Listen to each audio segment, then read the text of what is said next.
Okay, so in this video, I want to review finding first and second derivatives of parametric equations. And if you just saw the video on polar, very similar start. Actually, very similar for both first and second derivatives. I just didn't do any second derivatives. But the idea of trying to find dy, dx, and the second derivative of y with respect to x twice really boils down to, again, just taking a quotient of two separate derivatives. So to find dy dx, I'm going to do dy dt and divide that by dx dt. Right. So the first derivative is pretty straightforward. So let's find first dy dt. So that would be 6t minus 1, and then compare that to dx dt, which is negative sign. So to find the slope of the tangent line at any point t on the graph of this parametric equation, I would know that dy dx is equal to 6t minus 1 over negative sine of t. So that's the first derivative. Now, again, if I wanted a vertical tangent line, I would set dx dt equal to 0. If I wanted a horizontal tangent line, I set dy dt equal to 0. But if I want the second derivative, so if I want to take the derivative of that, oops, sorry. So if I want the second derivative, which is the derivative of dy dx. So then what I end up doing, so again, I'm kind of almost looking up to that spot right there. So I'm going to do the derivative of dy dx, and then I just have to remember to divide it by the derivative of dx dt. Because ultimately, I want that to be the second derivative of y with respect to x twice. And if you just look at it from an algebraic point of view, so if these were fractions, right? So then you could certainly think about, okay, it's the derivative with respect to t of dy dx, but then this guy would flip upside down when you divide by it.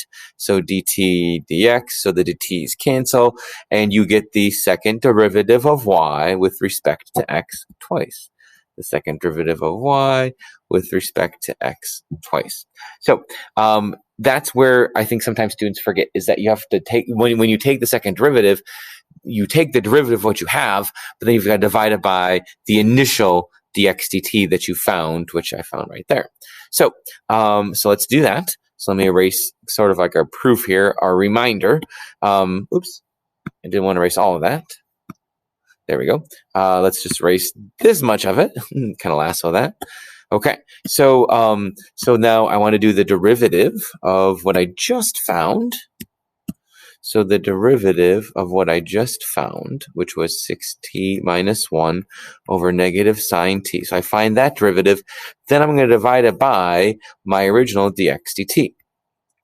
So when I do the derivative of the top, for better or worse, it's a quotient rule. So low d high. So low is negative sine of t.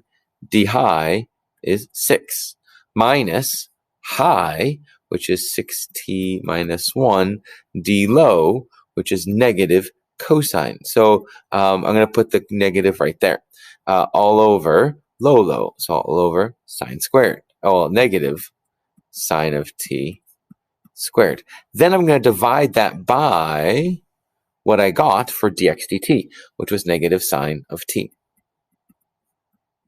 So I should probably clean it up just a bit, right? So let's see what we get.